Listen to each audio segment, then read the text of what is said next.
Hi, my name is Bernadette McDonald, and I'm the host of What is Your Real Name? Brought to you by AACDQ, Quebec Adoptions à la Crèche. Some of you may know me. Some of you are going to get to know me. But anyway, I'm here to share a little bit of my story. My name is Bernadette McDonald. That's the name I was raised with. My birth name is Bernadette Marie Moody Galloway. My biological name, surname, is Leduc. So yes, many, many names. But anyway, I'm here to share with you a little bit of who I am, what I'm about, and how you could assist me, if you will. I do interviews with people who have been adopted or looking for those who are adopted. I have a passion for the knowledge of where a person comes from. How do they feel? What's their journey? What's the good, the bad, the ugly of all situations?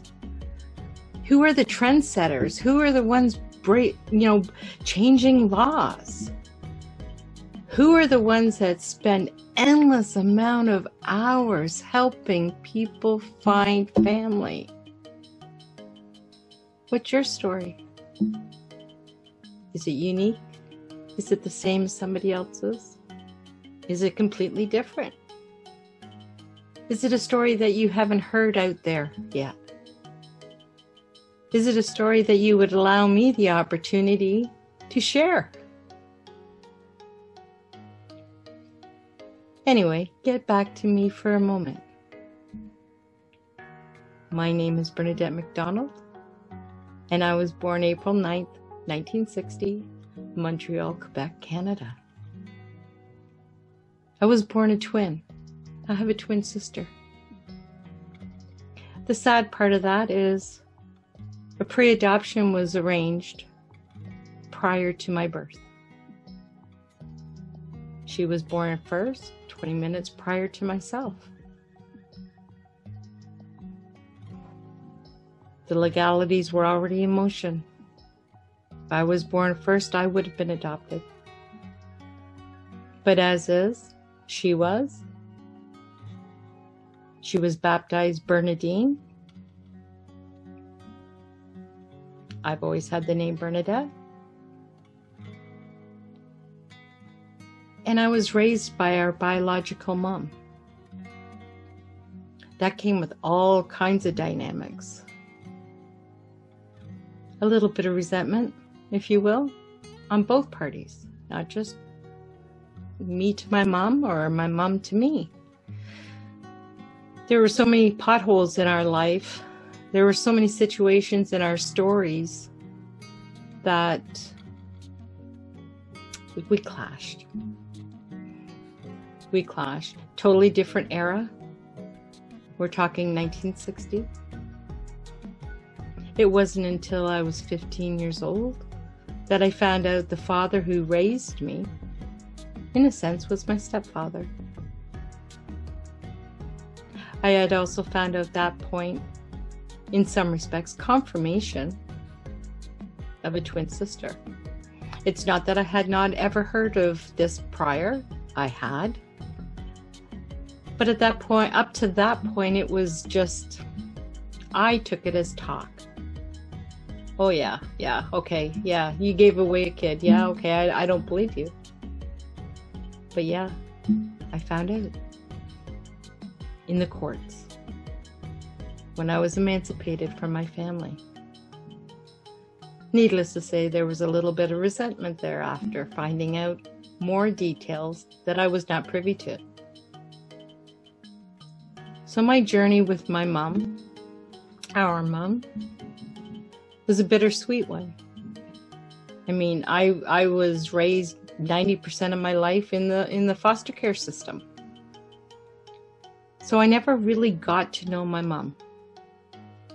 I never really got to hear her stories or reasoning behind how she felt or the effects or how it even came about, where she traveled from Nova Scotia to Quebec to have us.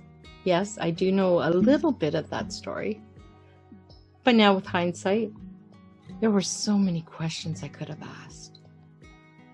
There was so much information that I needed to know, not necessarily at that time, because I was 15. I didn't care. All I knew in my heart of hearts is, why would I even want to find her? Why would I want to bring her into this family? How am I going to feel if I find out that she's had a fantastic life? Or how am I going to feel to know that she had the same life? And yet I'm bringing her into a new beginning of the same reality. I couldn't do that. I couldn't do that. Our mother has since passed.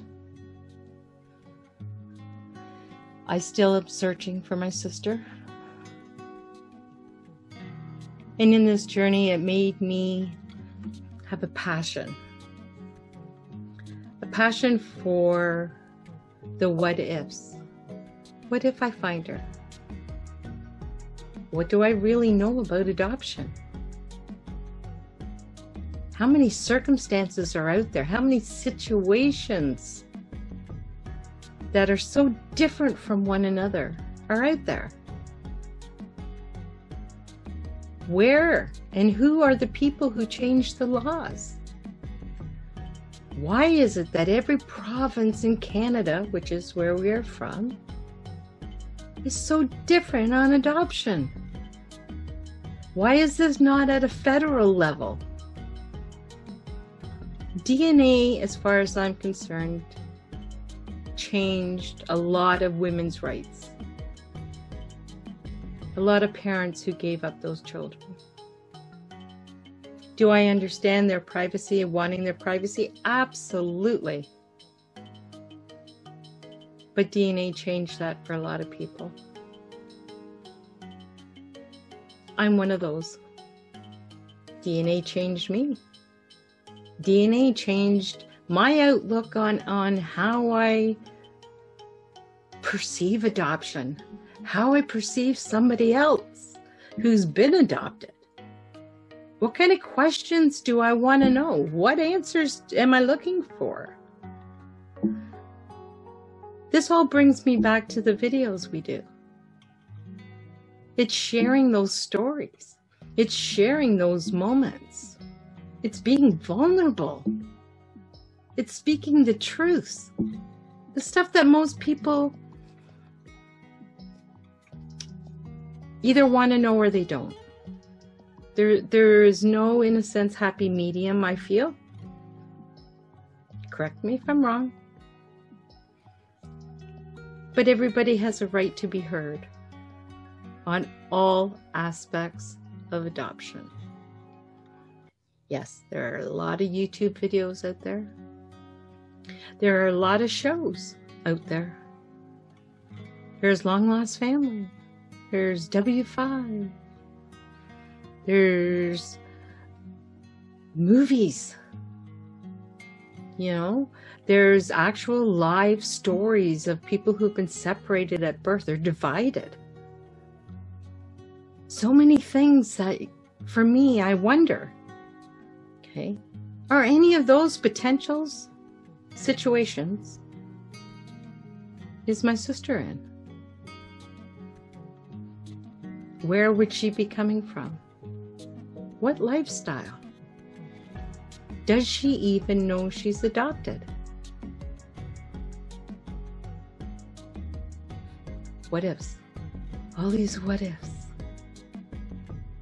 But my purpose of sharing people's story is to not learn. It's to learn. It's to highlight you. It's to share your journey. Have your voice heard. Maybe for somebody who has given up on looking. Maybe for the person who just did DNA, got the DNA results and went, whoa, now I know everything. And years later are still waiting to find those answers. Maybe you have a sibling in another province that's a little more open on adoption.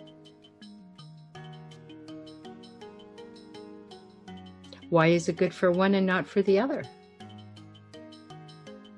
Why do some families accept people who have been adopted? Arms open. Let's share life. Let's share situations. And some aren't.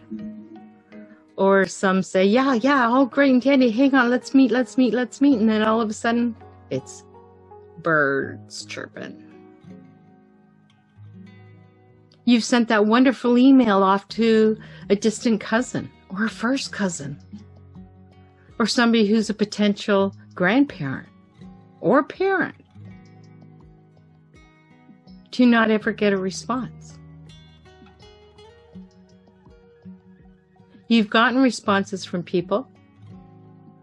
All of a sudden they decide, no, I don't want any more interaction. How do you deal with that? Are you alone? Absolutely not. There are so many people out there with so many different perceptions and so many journeys that can make your head spin. So if you feel that you are alone, if you feel you are not heard, if you feel you need assistance, if you feel the need, the want to be a part of a community who is desperately trying to help, look us up. Quebec Adoptions, à la crèche, or aacdq.org. My name is Bernadette McDonald, and I would absolutely love to interview you if you're willing. Have a great day.